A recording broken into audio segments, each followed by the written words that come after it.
Evening and welcome to the May, I said that twice, May, October 23rd City Council meeting. And we are, I guess, waiting for one counselor to call in, and we'll get him when we get him. We'll open this meeting with a public forum. Just a reminder to all of you, the public forum is an opportunity for individuals to speak to the City Council on any city-related issues, except for those items which have already been heard by a hearings official or are on tonight's agenda as a public hearing. Each person will have 3 minutes to speak. When you come to the podium, please give your name, city of residence, and for Eugene residents, your ward, if known. The timer and lights indicate the time you have to speak. The red light indicates the end of 3 minutes. Next is Art Farley, followed by Sophie Bitey.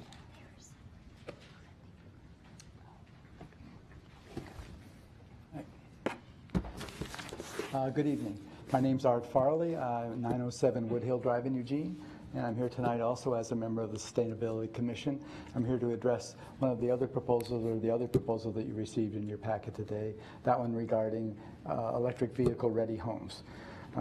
Specifically, what we would ask is the city work with the State of Oregon Building Codes Division to adopt a local rule change to the building code for Eugene that would require all new and significantly remodeled single-family and duplex homes to be made EV ready. What that really means is that you'd be essentially putting something like you would put in a home for your dryer, except there'd be a 240-volt line out to the garage with a plug there. Wouldn't include putting in the charging station, anything like that. So essentially we're looking at something that would cost about $120 or so for that work, which is significantly cheaper than doing it after the fact when you have to rip things apart, bring people out to do the work. So that's kind of the idea. So why would we be proposing this change in addition to the building code?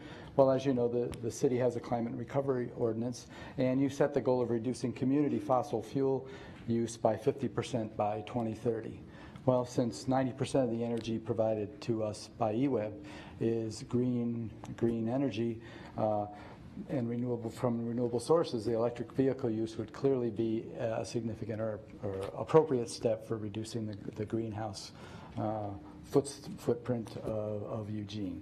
So while clearly not a major component of the automobile market yet, we see constant indications, especially in news reports lately, of all the car manufacturers going to offering more and more opportunities for plug-in hybrids or electric vehicles. And by 10 years, it's estimated those cars will probably be less than or comparable to gas vehicles. So this is kind of the future. This is clearly a future-ready perspective on homes, and you're adding value to the home by doing this. It's not a fee that a builder is having to pay or anything like that. It's a significant and appropriate change for us.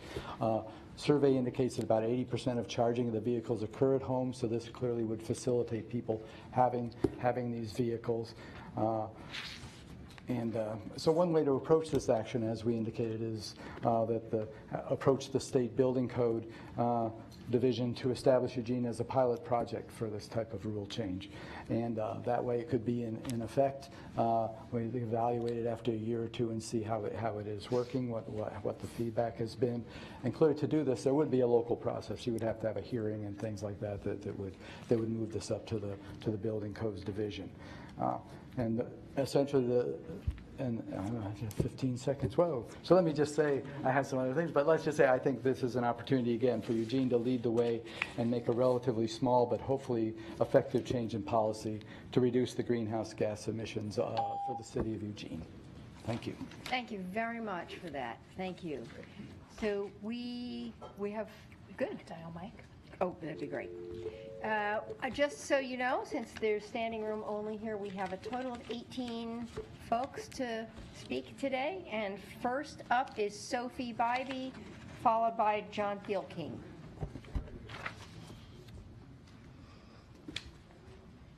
Hi, my name is Sophie, and I live in Emily Semple's ward. I would like to start by thanking Council and Mayor Venice for all the actions you have taken to lead Eugene in the fight against climate change, from the CRO to the No Oil Train resolution to Mayor Venice's pledge to join other world leaders in implementing the Paris Climate Agreement. And of course, thank you for voting to hold a work session on Eugene divestment from U.S. Bank. Divestment is a way for Eugene to do its part to keep the price of oil extraction high and unprofitable and encourage a change to green technology. Divestment is what many Indigenous groups are calling for as ways for communities and allied communities to stand for the right to water, culture, and life, and against the colonially styled business as usual. Eugene City Council unanimously passed a Stand with Standing Rock resolution.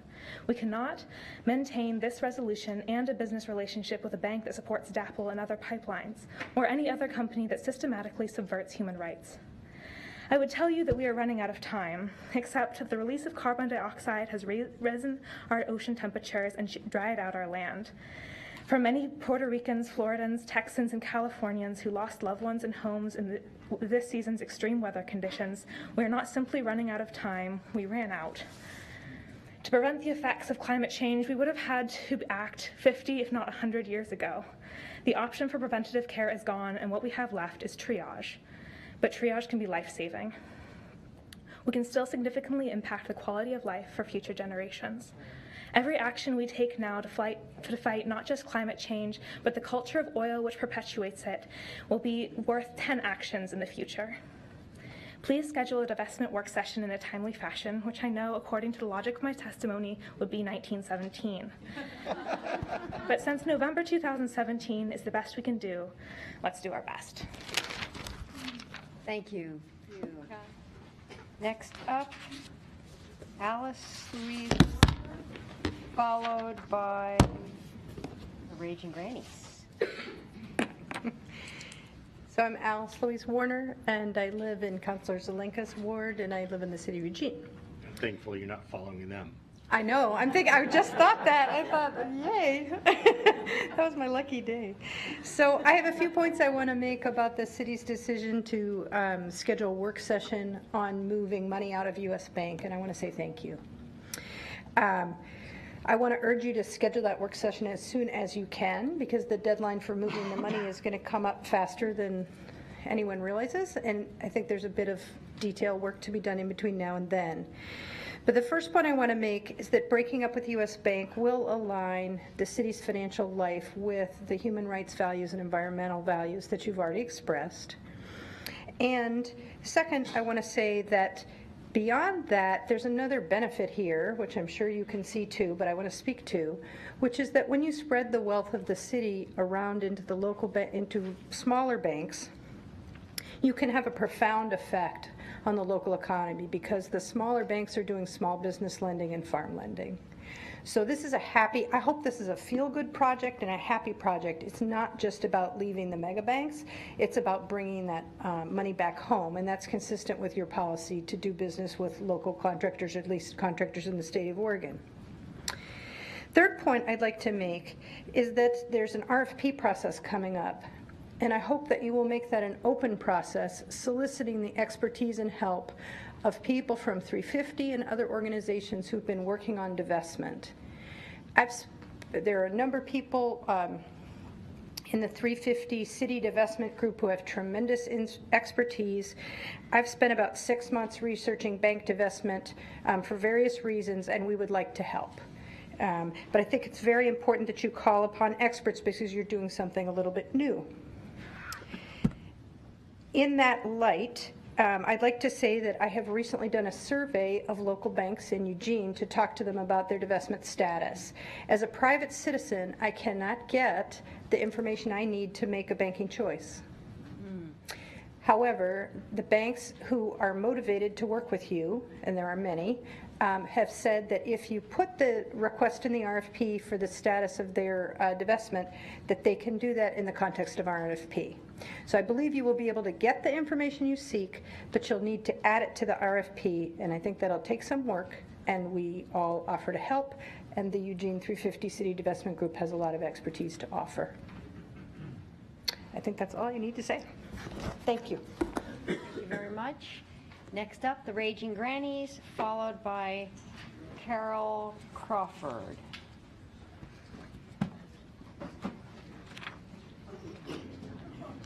So Laurie wants.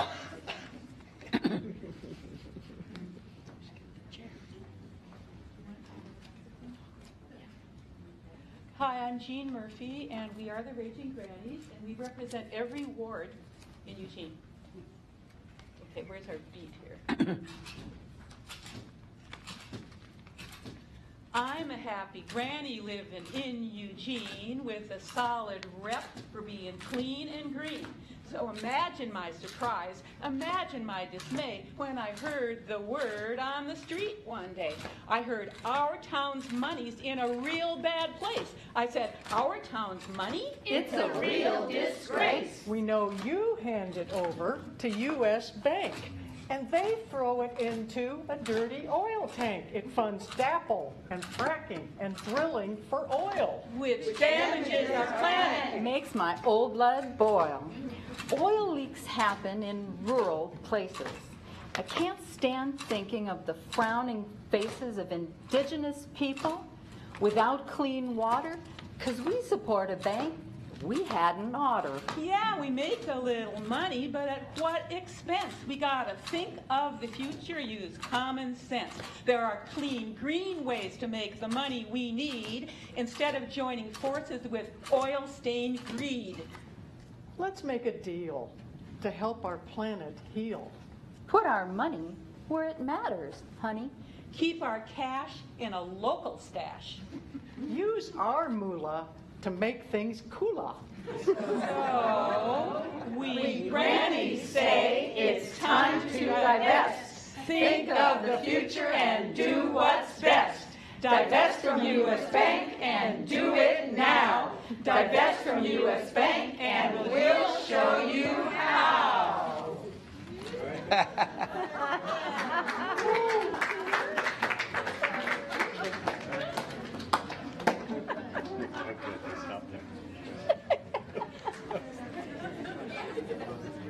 Thank you. Next up is Laurie Powell, followed by Barb Prentiss.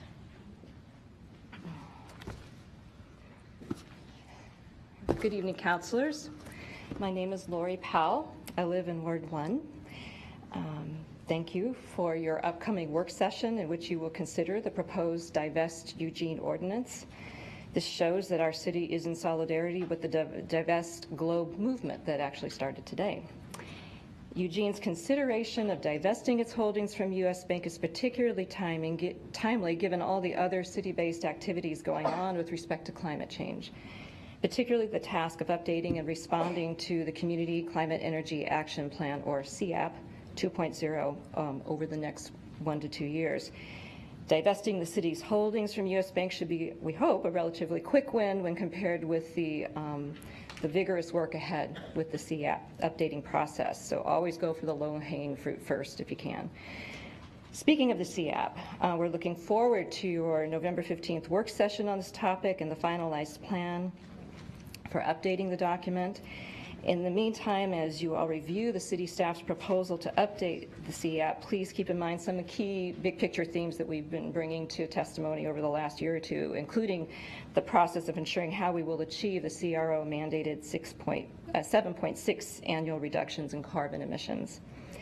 As community members, we're banking on the CAP as our roadmap for the important work ahead and appreciate so very much all that the city staff has done, the mayor's ad hoc committee, and you, the city council, for working on this roadmap and making it as clear and as engaging as possible. We've stated before and we'll state again that none of us can relent in keeping in mind the urgency of the climate crisis before us. And concerning this sense of urgency, and on a personal note, it was surreal watching the pennant race last week in Houston between the Astros and the Yankees, and contemplating that just a few weeks prior, a significant portion of that city was underwater from the climate change amplified Hurricane Harvey. And except for the occasional mention of fundraising efforts for hurricane relief, there was absolutely no indication that anything so supremely devastating had just occurred in that city.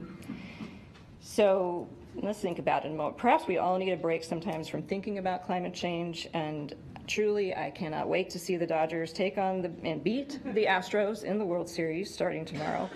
But despite the need we all have to take mental and emotional breaks from this crisis, we know that the urgency isn't going away and that we need each other, citizens, councilors, city staff, to keep moving forward as best we can. Thank you so much. Thank you. Next up is Barb Prentiss, followed by Michael Carrigan.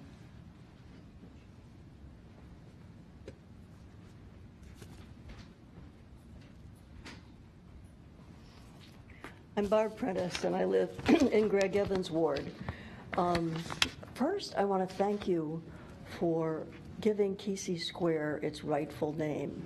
I lived in Eugene for 5 years before I ever heard of Broadway Plaza. I had no idea where it was. As you can see, I'm a member of the Raging Grannies, and we're passionate about justice for all. Tonight, I wish to speak about Nightingale Health Sanctuary. I urge you to approve it as a safe spot. It has a good record for cleanliness and caring for the time it was on MLK Boulevard. It has been searching for a new home since required to leave there. In its move to the mission, it lost several residents, but has a chance now to grow and offer its protection and shelter to more people. The neighborhood organization has supported it, and it has support and leadership in the wider community of homeless advocates. I've known Nathan and Stacy since the days of Sleeps and Whoville. They've proved to be wonderful caretakers of the residents and the surrounding environment.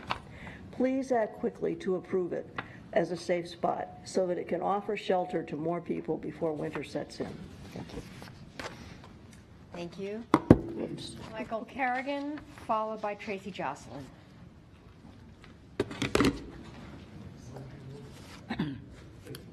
My name is Michael Carrigan. I'm a proud resident of Ward 7. And tonight I'm representing Community Alliance Lane County, or CALC, and the Nightingale Health Sanctuary. And Claire, thank you so much for supporting county workers by not wanting to cross the picket line at Harris Hall, and thanks to council and city staff for moving the city council meeting here. I know it means a lot to the workers, my partners, who is one of them, so thank you. However, I'm here tonight to call on you to support establishing a rest stop at 34th and Hilliard. Barb did a great job of explaining it to you. And I understand we probably have the votes in advance, so thank you for that. You're improving the lives of folks who lack safe shelter.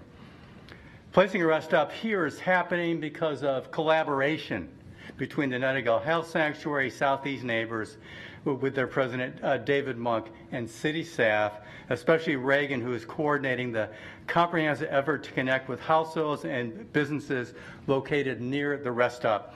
Many doors were knocked on. I knocked on some of those doors, and the response was generally a positive one. This is a neighborhood which is saying, yes, in my backyard, and I'm proud of that neighborhood. Now, the following ideas I'm going to talk about are courtesy of Heather Selke, who cannot attend tonight's meeting. I just love Heather and the ideas that she comes up with. So she suggests that a recreation department could add a Conestoga Hut building class to their program at every community center located near a ward with a rest stop.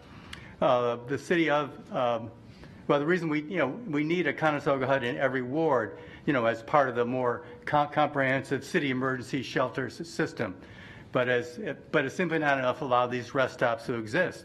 We also must put in place a system that fosters them. And so her idea about building the huts, and the city of Eugene could sell the huts the way they do commemorative bricks to fund the arts, and allow the people buying them to be able to indicate which ward rest stop they want their donation to go to. I really like this one. And the neighborhood association within the wards could host discussions between churches, schools, businesses, and citizens, and build social support that utilizes local resources. So allowing this type of community collaboration investment could help cover the costs and bring us together in supporting the lives and dignity of our most vulnerable neighbors. I want to thank Heather for coming up with these ideas. She's just a community jewel. And I want to end just changing notice I have my 350 hat on tonight, so I want to thank you for scheduling a work session to discuss moving city money out of U.S. Bank. CALC strongly supports moving the city money to be a more socially and responsible bank or credit union. Thank you. Thank you. Susan, I'm sorry, I can't read this last name. You can. Mickelson, thank you. Followed by Jennifer Frenzer-Knowlton. Hi, my name's Susan Mickelson, and I live at 1848 Orchard Avenue. And I'm here tonight, one, to ask you to divest. You all either have kids or grandkids, and it's you know, the one thing we can do locally that could make a difference. We have a president who doesn't believe in climate change. We have an EPA administrator who is going to sell everything off as fast as he can. And so we're left with our cities and counties and states to protect our environment. And divesting is probably one of the biggest things that this city could do, because without that money, they can't invest in all these pipelines. And my second reason I'm up here tonight is I've been working with a group from CLDC on the police chief hiring. And again, go back to our current administration, and you know, the police issues are really scary, and we have a lot of bigotry coming from the top of this nation, and it's coming through our police departments. And it's really important that you keep on this and make sure we have a police chief who doesn't send the message that racism is okay, that sexism is okay, that, you know, this homophobic is, you know, goes after us 350 people when we protest.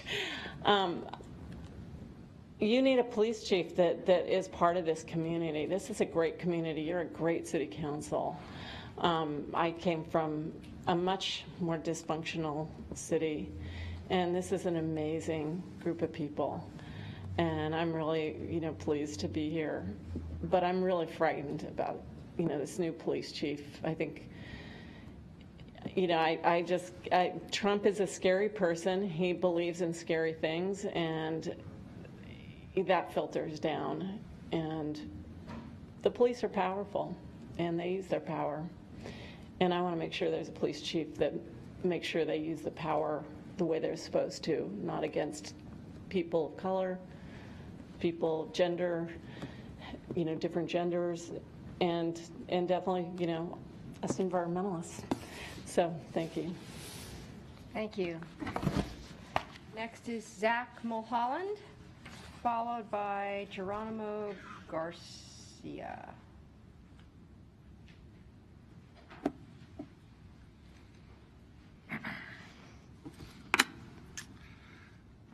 Hello, Mayor, City Council. Thank you for having me here tonight. My name is Zack Mulholland, member of, live in Ward 1. I am an at-large member of the Sustainability Commission, though tonight I speak on my own behalf. A few things that I want to touch on. First and foremost, I would like to talk about the process to update the Climate Energy Action Plan and the proposal that appears to be moving forward to do outreach to update that plan. A couple key points. I guess I have a concern that this process won't be kind of a broad community conversation about what rules and regulations we should put in place to move forward together. The process has been described as a process of strategic doing, where we engage large stakeholders to take appropriate actions to move us in the right direction. I have concerns that some of those stakeholders might not want to move as quickly as we want them to, and that we might not end up with a plan that is as strong as we want to get us to the goals that we need to. So I do want to cut kind of overarching point is to make sure that the process does include consideration of new rules and regulations to help us move to where we want to go, and is not totally reliant upon actions that people take on their own without being without rules in place to get them to do so. I think two main points that pick up on some that councilors mentioned at the last meeting. Councilor Zelenka mentioned the idea that we want to make sure that there's a place for the general public to have input on what ideas are considered to be included in that plan. That I want to make sure that that's included at an early stage, and that that's included in the outreach, that there's the community is asked what should be included in this plan. And it's not just, hey, this is what we've done and will you please rubber stamp that. A second point, I want to make sure that we include actions to get us to the goals that we've described. And so right now the process says, let's look at what we're doing now. Let's do a gap analysis between what's there and what we want to see. Then let's do the stakeholder process. I think we need to make sure that at the end there's another gap analysis to say, is what we're proposing going to get us to where we want to go, that gets put to you for a final approval as the council. And, you know, when we put this plan into place, we want to make sure we have rules to, you know, if someone said they're going to promise to do something, we want to be able to hold them accountable to those promises. We also want to make sure that if that's not far enough to get us to where we need to go, that we can put additional rules and into place. I think just on another point, I've just been watching what's been going on with the shutdown of recycling being sold to China. I think it's a really critical issue. I hope the city is looking at it proactively, and this may, while ban the short term, it might give us an opportunity to re-envision our system and take some proactive actions that others have taken with regards to plastic products. Thank you very much. Thank you. So I want to close that public forum and offer councilors an opportunity if anyone wants to comment on anything that's been shared today.